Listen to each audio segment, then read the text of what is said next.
All right, good evening all. We are going to get started. I know we still have a couple people coming in, but in the interest of time management, we have a lot to cover tonight, and I want to make sure that we get through it all. So I just want to start off by saying thank you all for joining us on this very rainy evening. I am incredibly excited for this presentation. Aelita Paramo, the Dean of Academic Advising, and I are thrilled to be doing our second co-presenting event this year. As advisors, we love to work one-on-one with students to optimize their academic journey. In those meetings, though, we often hear things like this. Homework isn't manageable if I don't procrastinate. I'm diligent with homework, but I struggle with content on quizzes and tests. I do well on quizzes and tests, but often lose my homework or forget about deadlines. I don't get much sleep, but that's okay. I'm sure none of you have ever heard or said those statements before. But there's two things to know about these statements. The first is that they are normal for teenagers. And let's be honest, many of us as adults are still learning these skills too. I count myself in that category. And secondly, these statements all indicate a need for growth in executive functioning skills. Because of these conversations, Aelita and I felt that this presentation would be invaluable to help support students in executive functioning skills for success in college and beyond. Our hope tonight is two things. First, that we provide an overview of what executive functioning skills are and why they're so important.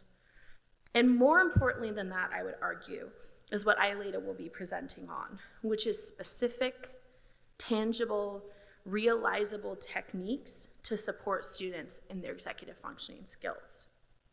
With that in mind, Aelita and I have a printout on executive functioning skills on the table out back. I believe many of you grabbed that as you walked in, and we invite you to take that home with you as a reminder of the content that we're covering tonight.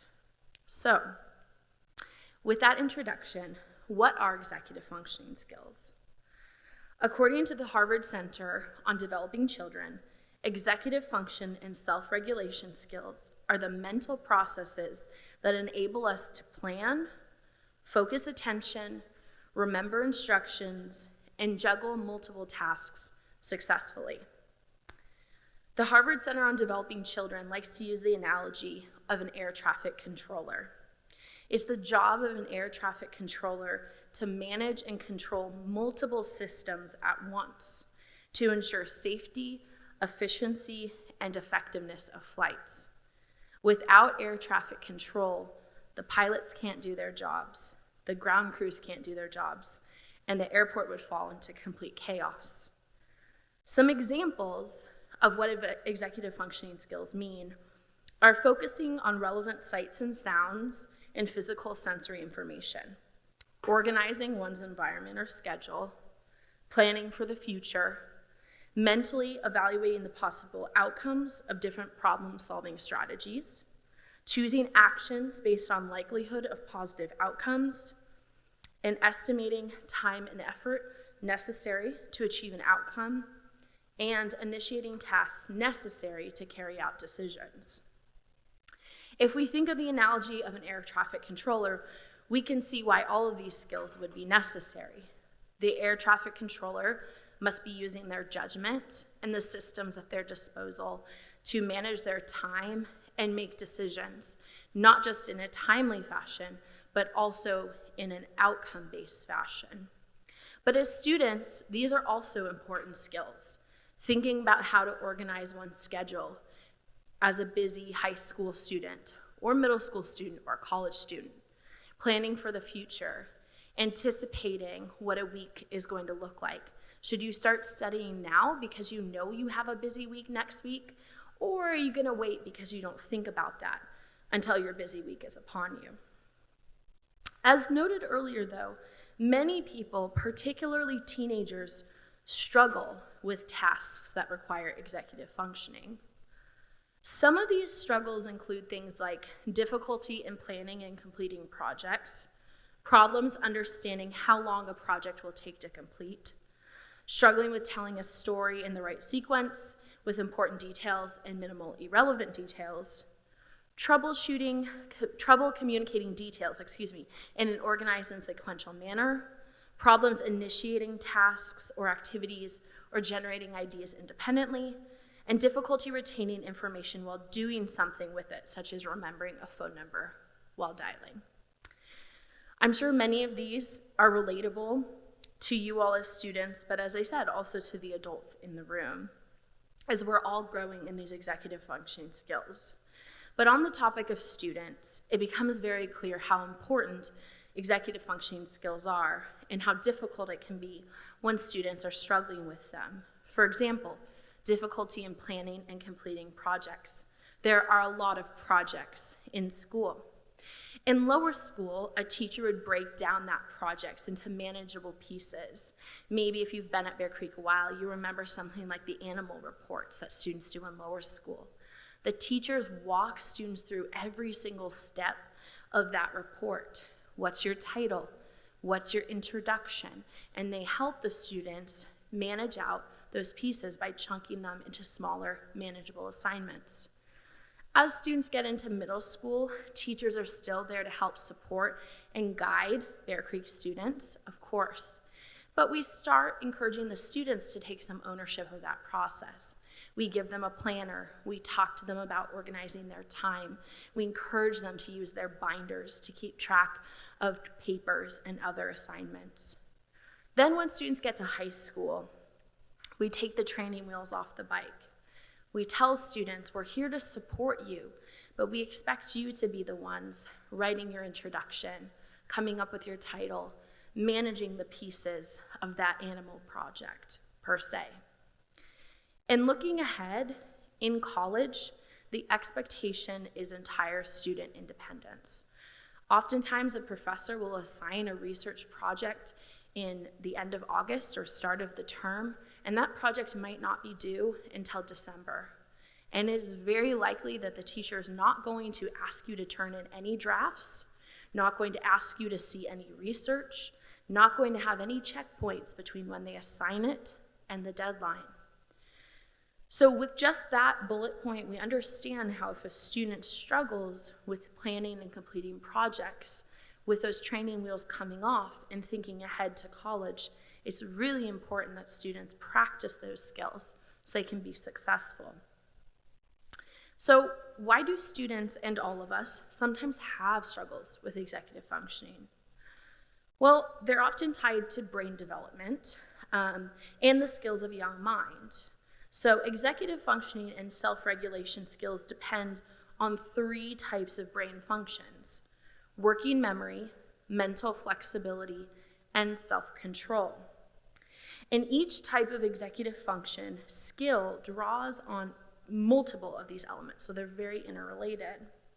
So working memory governs our ability to retain and manipulate distinct pieces of information over short periods of time. Mental flexibility helps us to sustain or shift attention in response to different demands or apply different rules in different settings. And self-control enables us to set priorities and resist impulsive actions or responses. If you were to look at a diagram of a brain, you would see that many of these skills all generate from the prefrontal cortex. And for those of you that know anything about the teenage brain, that is often the last part of the brain to develop. So it's understandable that oftentimes teenagers struggle with these skills. So to summarize, executive functioning skills are traits that allow us to plan and operate. These skills rely on memory, flexibility, and self-control. Although some students report success in these areas, many report to Aileta and myself that these executive functioning skills are often challenged. There's good news, though. No one is born with executive functioning skills, but we are all born with the capacity to learn these skills. So this is learning, right? It's not, I can either manage my time or I can't.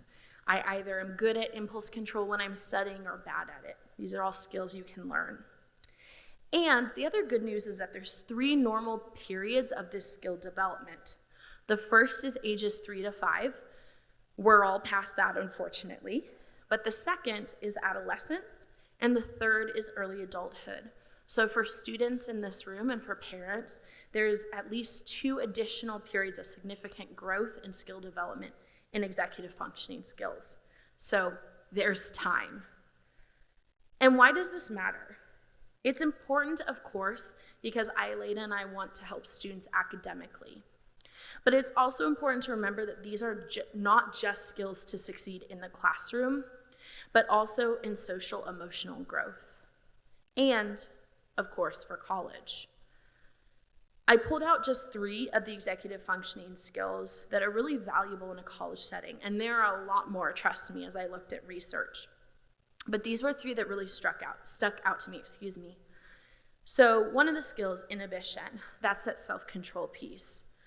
Research shows that college-level academics require long-term success. Poor inhibition or impulsivity may lead to an emphasis on short-term results. What does that mean? Well, it means, like we talked about with that long project, putting something off or focusing on immediate things, like maybe hanging out with friends, playing video games, doing things that still have value. I'm not saying don't have a social life in college, but prioritizing those at the detriment of longer-term goals. The second is planning. For college students, planning may consist of mapping out multi-step tasks, such as long-term class projects like we talked about, and judging which assignments are most important to handle first. Organization and related skills are strong and good predictors of college GPA. It makes sense, right?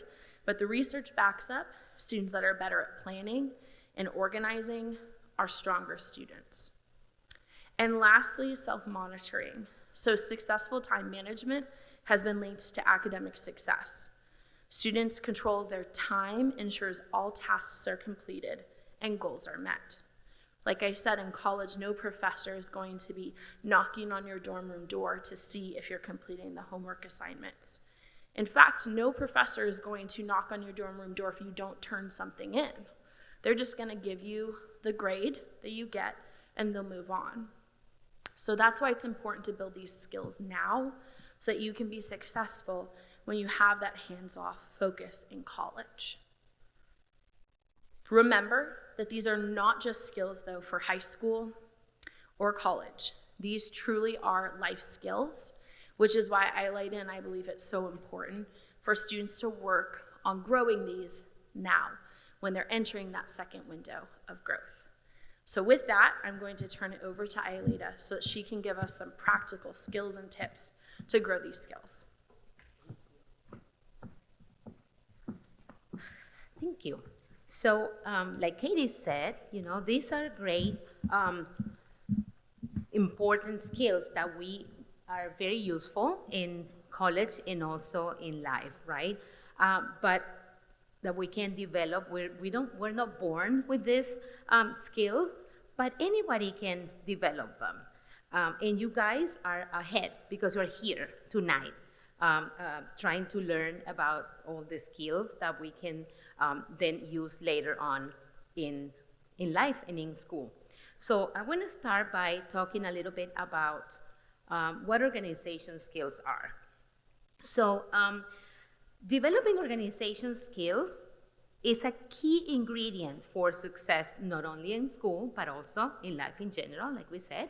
And it requires time, effort, and attention. To be organized doesn't come natural, although some people by nature are more organized than others. Anybody can develop these skills, but it requires time, effort, and attention, right? We all have to put a little effort behind them. Why are they important? Well, because keeping yourself organized saves you valuable time and allows you to do everything that you want to do. For students, being organized is particularly important since it helps you guys learn to prioritize activities, to set and achieve your goals, and to, very important, reduce stress. Having organization skills also helps increase productivity, and efficiency. So these are super important. No matter how you see them, these are great skills to have. On the screen, you see some of the organizational skills that we're going to be talking about tonight. And the idea is that we give you some practical ideas and techniques that you guys can hopefully start implementing now and practicing. So when the time to go to college comes, you are yourself armed and equipped with all these skills, and you can put them in practice. So the first one is time management, a time for everything, one of my favorites. So time management plays an important role for students because the ability to prioritize is the key to maintaining a balanced lifestyle. It is increasingly challenging for students who juggle, like nowadays even more so, extracurricular activities, academic activities, medical appointments, family time, social time, right? So it is super important that students know how to prioritize all their commitments. So on the screen, you can see some of the ideas that we can implement to have good time management. So make a to-do list, and I would say and a schedule. And more important, stick to it, right? Try to build a schedule that fits your routine, and really try to stick to it as much as you can. Establish a routine and maintain consistency. Use a calendar or a planner, and this can be any format. There's no one size fits all. You can use a manual calendar, or maybe you are more on the technological side of things and you like a digital tool that is also valid, or you might want to try different ones until you find the one that you like best. But the idea is that you try to keep your task on a calendar with your schedule.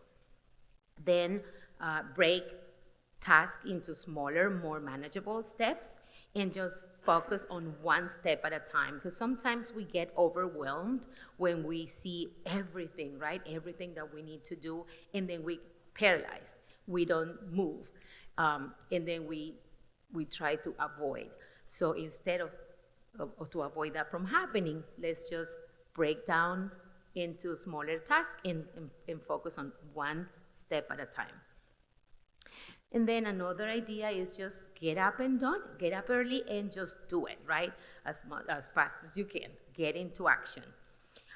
Prioritize and schedule what you need to do, and we will learn 2 good methods for prioritizing activities today.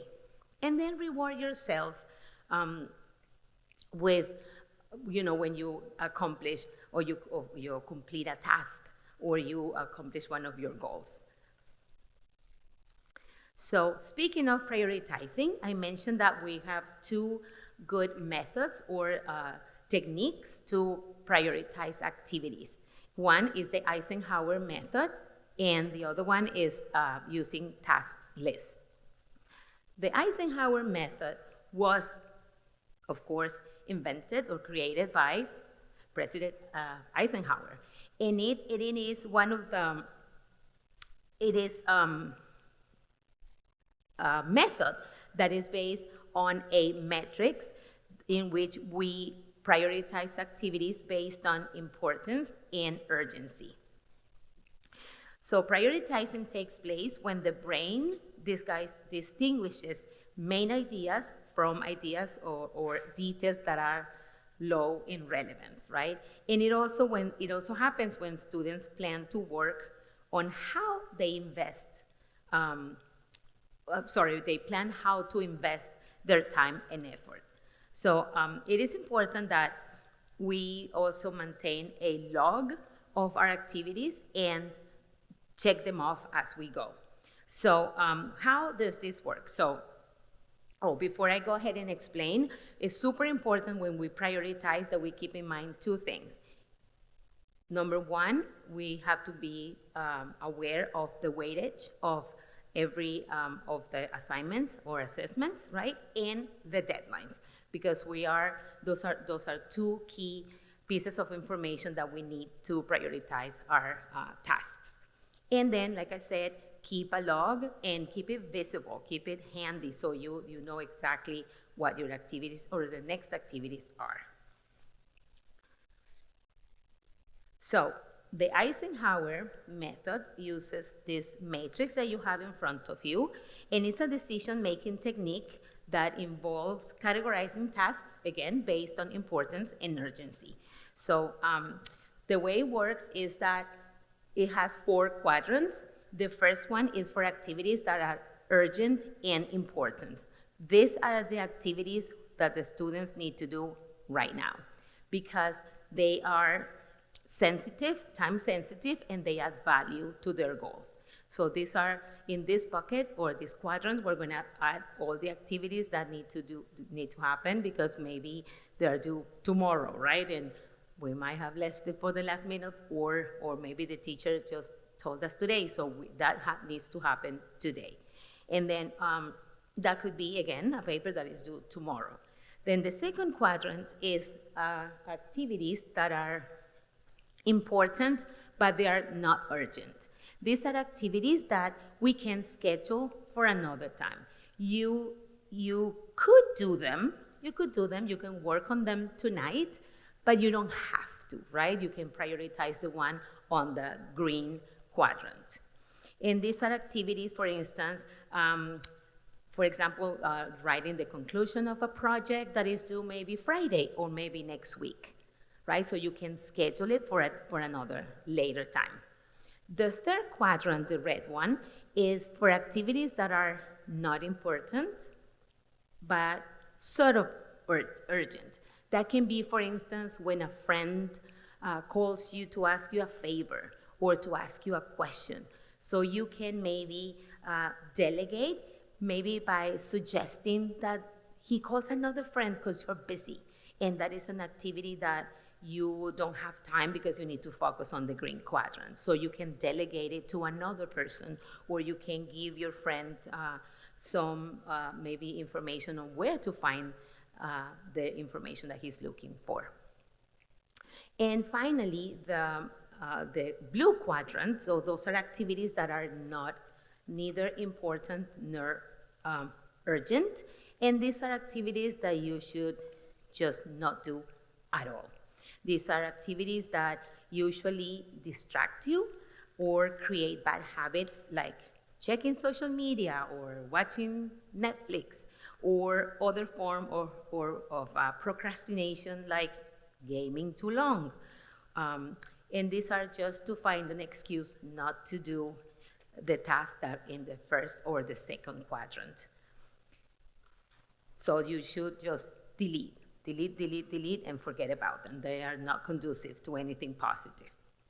So this method, the Eisenhower matrix, again, helps us determine which task we need to do immediately in the green quadrant, which can be scheduled, yellow quadrant, what we can delegate in the red one, and the activities that we should delete and forget about. A second method is what we call task lists. They are another prioritizing method, and they're very different. And we are giving you 2 different methods for you to try, right?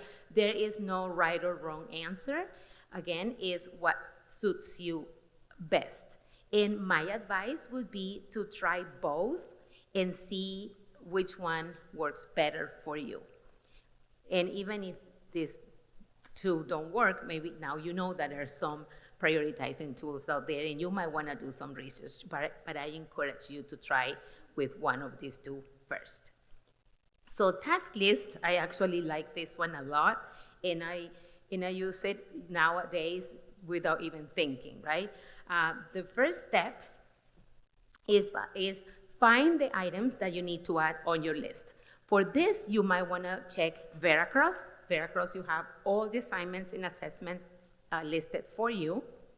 But you might also want to check with your parents if you have an appointment, if you have, there are chores that they want you to do, if, I don't know, you need to help your sister with homework, all of those tasks that actually you need to account for during your day. And then you're gonna start writing the task down, right? In no particular order, you're just gonna write them down as they come to you.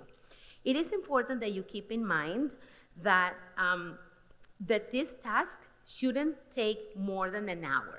So that means that if you have a big project, you want to break it down in smaller tasks and assign smaller time slots to each of those tasks, so it's easier for you to tackle them. So for instance, instead of saying work on research paper, you might want to break it down and find 3 articles for research paper, right?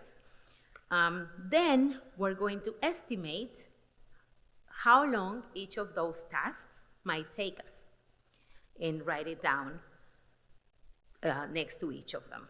Once you have that, we're not going to spend too much time still deciding what priority they have. We're just saying what we need to do and how long it's going to take us. Now, we need to figure out what task to tackle first. And this is called prioritizing. So it involves deciding how important and how urgent each task is. So usually, when it comes to school, the tasks that are worth the most, right, are the most important. So that's why we need to know the weightage of each assignment. So for example, a 25% paper is going to be more important or have a higher priority than a paper that might be only 5%. So, and also assignments that are urgent are going to have to be done soonest than others that are due later. So now we're going to use the ABC 1, 2, 3 method. So the first thing that we need to do is assign an A B, or a C to each of the tasks. And please know that there might be more than one task for every of those letters. So 8 items are going to be the ones that you must complete today. So the letter is related to the deadline, right? 8 tasks, assignments or tasks that you need to complete today. B items are the ones that you should complete today, but you don't have to. Or you could complete them, but you don't have to, because it's okay if you don't. They are not due tomorrow or the day after. And then C items or C tasks are the ones that definitely could wait until tomorrow or a later time. Right? So we have them on the screen, A tasks, B tasks, and C tasks. Now, the second step of this method is to prioritize items within each category by assigning numbers, 1, 2, 3, and so forth, based on importance and urgency within a group. So now that you know what tasks you need to do today, we're going to add the order in which we should do each of those assignments. So we're going to write numbers next to it, and I use different colors for the different letters so we can differentiate. So we are going to start then, once we assign the order number, we're going to tackle all the assignments in category A before we move on to the assignments in category B, and then category C, etc. So this is how, I would prioritize a list. Now, creating this list seems easy, but it can get a little challenging. And, it's not always as easy as it looks. but we got to start trying, right? And you might want to get some help from your parents, from a teacher, from a friend, from your counselor, because our decisions sometimes are guided by our emotions. And sometimes this leads to prioritizing those tasks that are easy or interesting over those that might be more important, but also more difficult. So it is important that we try or we do our best to prioritize using logic instead of emotions, so we can actually focus on the work that needs to be done or completed first. All right, this is one of my favorite. I am super organized. This is, if I am not organized, it's hard for me to start working. I'm one of those people that cleans the kitchen before I start cooking, right? So, and I call it a place for everything and everything in its place, organization. So having organizational skills is particularly important, since it helps students, again, to increase productivity and efficiency and to ultimately achieve their goals. So here are some ideas on how to stay organized. So students with organizational skills have the ability to create and maintain systems to keep track of their information and their materials, right? So, and one of the best and most important benefits of being organized is a reduction in stress.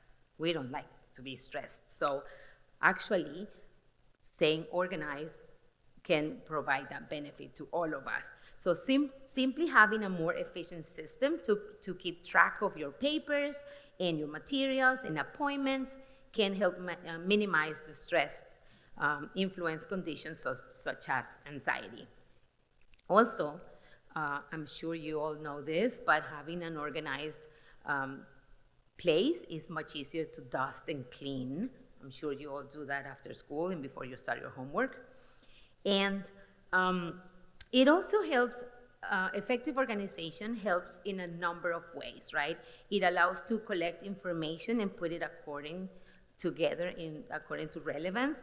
And also when you need to work on a paper, you have all your information handy. You know exactly where to find it, to use it as reference, right?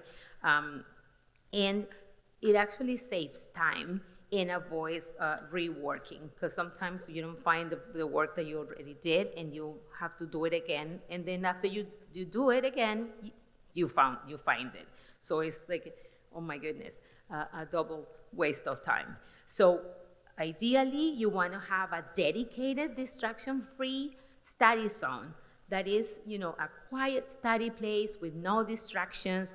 We want you to have a comfy chair, not your bed, that is way too comfortable and leads to other distractions. And it's a place where you have your handouts, your notes, your writing materials, your, again, or another thing, backpacks and binders and planners. All that should be handy. And some of us keep that backpack and it gets so heavy, and we have papers from the beginning of 6th grade almost. And sometimes I tease my students and I say, we might get a living thing out of the backpack, because it so long after they check what's in it. So it's always good to have maybe a weekly check or a weekly cleanup or bi-weekly cleanup of that backpack, and just make sure that we're only carrying what we need and at the moment, and if we don't need it, we can have it organized at home. Okay, these strategies are one of my favorite topics, because this is very practical for you guys. So the key to effective studying isn't the quantity, but the quality of the time you invest and the techniques that you use. So effective study sessions matter more than their length, right? So study smart. The first one I want to talk about is effective note-taking. So the number of ideas on the board, so make sure that you copy the notes from the board when teachers are, scribing on the board, and check OneNote. Now that we're using technology, make sure that you check there too. Make sure that, you paraphrase teacher's notes. You don't have to write word by word. Just make sure that you are understanding what the teacher is saying, and then you write it in your own words. One good idea is also, if you are easily distracted, make sure that you select a seat strategically, that is one with less distractions, so you are not tempted to be, chatting with your friends or whatnot. Class time is class time, and let's use it for what it is, for your learning. So review your notes every night. Don't wait till the last minute. Don't wait till the night before the test, right? Every night review what you learned, and that will help you with memorization as well. When a teacher repeats something, believe me, it's important. So make sure you write it down. If the teacher says it more than one, it's because it might be on the test, right? And you can color code, highlight, write notes, around the books, if it's allowed, on your books. Use diagrams, write everything that you write in your own words can be super, super helpful.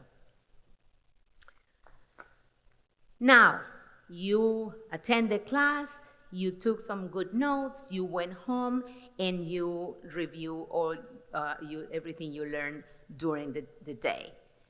How do you know you are actually understanding what you're learning? Well, I have a couple of methods for you to know that. One is the blurring method. And what this is basically that's the idea, study smart, not harder. Smarter, not harder. So basically, it's a technique for you to quickly write down everything you learn without looking at your notes. Just go and write everything in no particular order.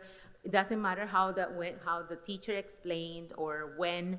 You're going to write down everything you remember from a lesson. And then it is important that you prioritize understanding over memorization, right? It's what you understood, and write it in your own words.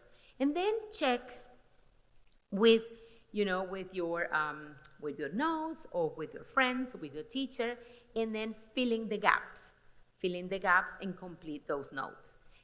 And you do it over and over, and there will be a point when you'll make sure that you got everything down. It is important that you might want to do this actually with some friends in a group, in a study group, or you can just reach out to your teachers again, or your tutors, or your friends, or for clarification if you forgot something, or if when you're trying to repeat what you learned, you realize, oh, I actually didn't get this. So make sure you write in the question and reach out to your teachers or to your friends, and again, filling those gaps. Another good way to check for understanding is the Feynman technique. And this is basically a teaching technique. This consists on picking a topic that you learned in school, and then you teach it, you try to teach it to somebody, like if that person was a 6th grader, right? You need to use the appropriate language for a 6th grader to understand. That means you need to break down complicated concepts into much simpler ones, and then try, if that person understands, then you actually learn the content, because when you can explain it is when you know it. And then you can check again when you're teaching to this person. You can again review what you taught and filling the gaps, and then you try again, simplifying your explanation more and more. Okay, memorization is another one of our important skills that we have to do constantly. and especially at school. And here are some ideas on how to improve our memorization. The first one is spaced repetition. And this consists on spreading out your study sessions and review and recall the information until it is learned to reinforce memory over time. So that means that you're going to review today, and then you might want to wait a couple of days and review it again, because the more you space it out, the more it sticks, because it forces recalling of information. The second one is having somebody quiz you, right? Or you can make you can quiz yourself, but you might want another person give you some clues that keeps your brain moving, right? So you don't get stuck. So either have somebody quiz you, or you quiz yourself with somebody's help. And well, two minds is better than one, so this is always a good idea, because then you can reverse and you can quiz your friend, you can quiz each other's. Mnemonics, acronyms, and other tricks, these are things that I'm sure all of you guys have used in the past. This is a strategy that involves associating items with specific words with familiar environments, in a familiar environment, to aid in memory recall, right? We use the first letter of a word to remember, that is a very familiar word, to remember different concepts or a definition or a process, etc. Write it down. Write it down, like we said before. Writing our notes is super important. When you write with your own hand, it's even better than writing on the computer. So research actually shows that writing by hand on a physical piece of paper improves memory, right? And it is more active than just reading concepts from a page or screen. When you write it down, it's like you're doubling your efforts. And finally, practice active recall. This is to memorize fast. The easiest and more effective way to do it is by forcing your brain to retrieve the information, what you have learned in the past. So retrieving that information, this is what we call active recall or active learning, versus just passive learning, which is what we don't want to do. So basically, close your book when you feel you got it. Close your book and test yourself on what you've been learning.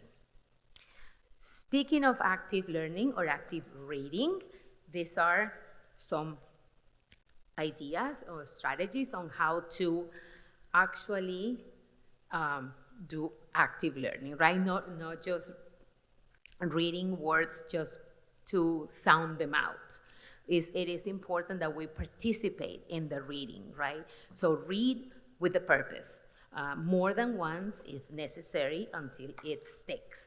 Active reading is a reading technique that requires readers to engage with the text actively, as the word says, to determine meaning and evaluate the text's relevance, rather than passively absorbing information.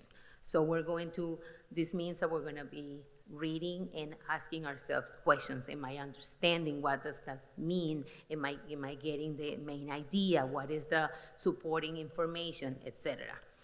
So this involves reading with a higher degree of critical awareness, and requires the reader to interact with the text by asking questions, making connections, and summarizing information as you go.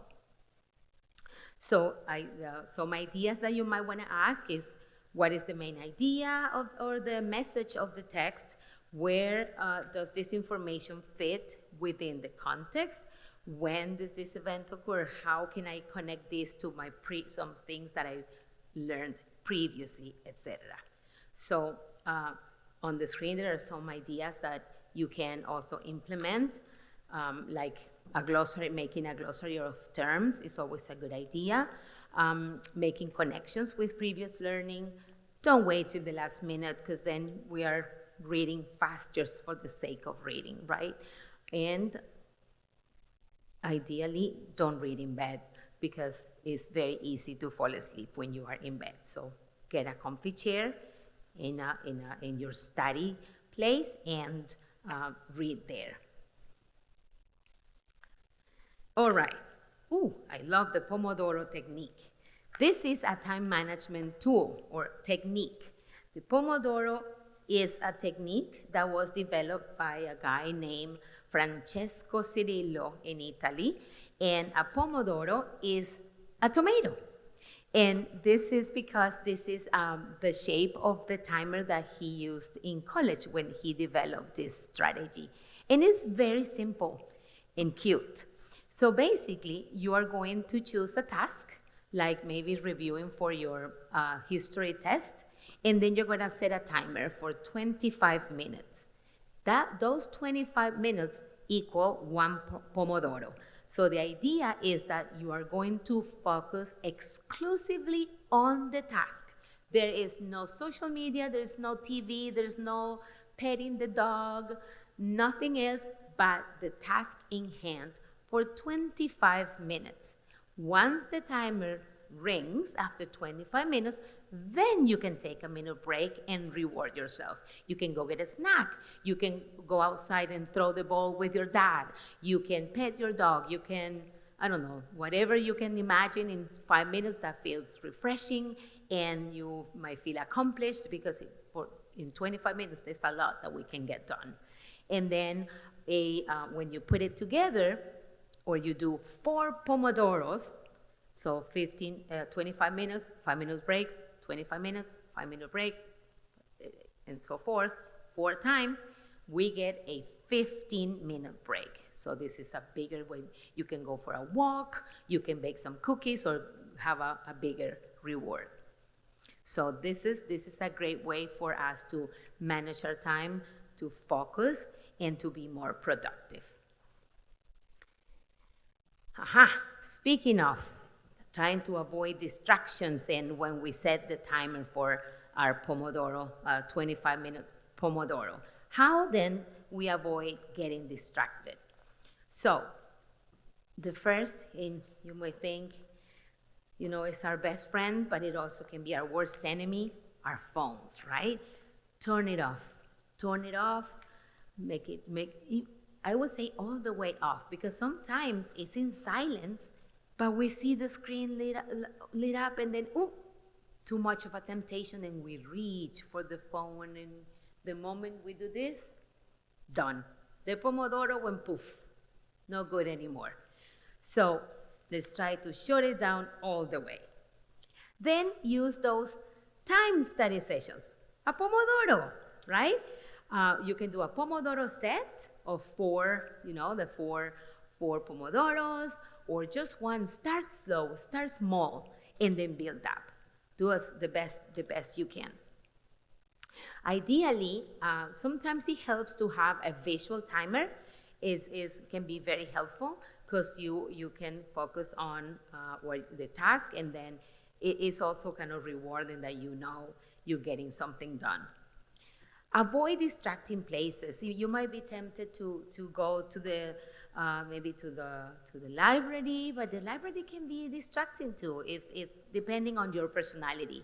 Or maybe the kitchen is too distracting because your parents and your siblings are in elementary school, and mom is helping him or her with homework, etc. So find a place that with the least number of distractions possible. Use music to your advantage, or even noise, what they call white noise, right? Some people like to listen to instrumental music or white noise or alpha waves, etc. If it works for you, use it. And lastly, try to study without electronics if possible. I know that we now use OneNote, and we have a lot of our information there. But if you can, even if you have your handouts or you have taken written notes and you can stay away from the computer for a few moments, try to do that. It's because we remove the temptation. This is a big one, procrastination, right? How can we avoid procrastination. That is one of our biggest enemies.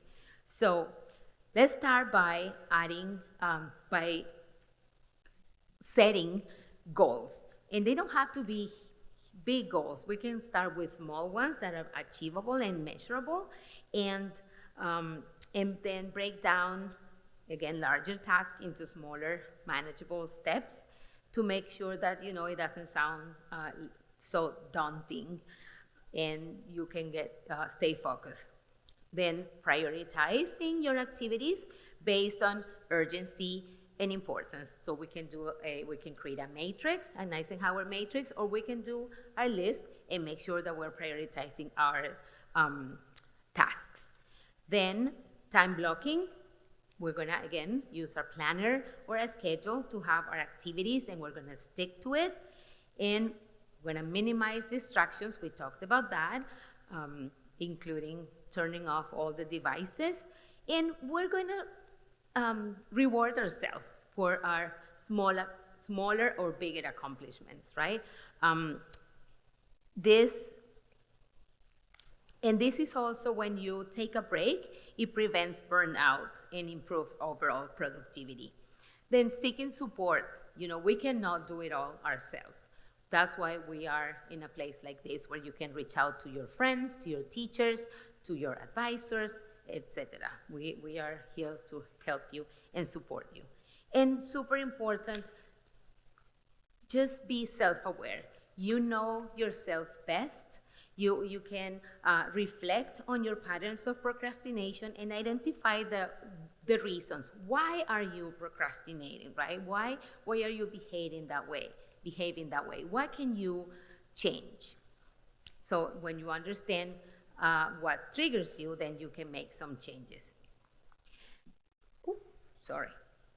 And then lastly, self-motivation. This is super important, because we need to push ourselves harder when we're facing adversities.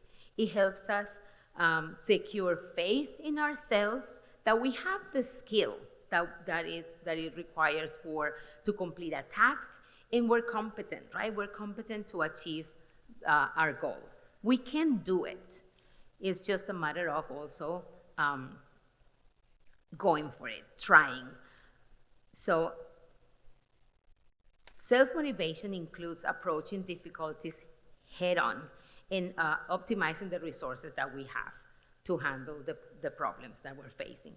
So first, find your learning styles. We all have some commonalities, but some ways are better for some of us than others. So know how you best learn and try those methods. And avoid multitasking. We say that we can, but it's proven that multitasking is never a good idea. So embrace challenges, welcome difficult topics, and as opportunities for growth. Break down tasks into smaller parts, face challenges with a positive mindset, because mistakes are stepping stones for learning. And finally, celebrate progress. Reflect on your progress regularly to stay motivated. Remind yourself that actions build confidence, right? Enjoy the process of learning. Embrace making mistakes. And be strong in your belief that you will improve as you keep working on the task. And then acknowledge your achievements, big or small. Reward yourself. Treat yourself to when you reach those milestones, but choose activities that involve movement. This is super important. That's what I was giving examples of: walking the dog or throwing a ball with your dad, etc. So we can, movement also energizes the brain. And lastly, I want to leave you with this quote. I find it super, it suits the theme. So ability is what you're capable of doing, right? Motivation determines what you do, and attitude determines how well you do it. So let's live tonight with a great attitude, and hopefully we can try, maybe not everything that we learned today, but some of the things that we covered, and I want to hear back from you guys. Try something and get back to Ms. G and myself and tell us what you've tried, or if you want to us to review something with you, we're here to help and support you. Thank you.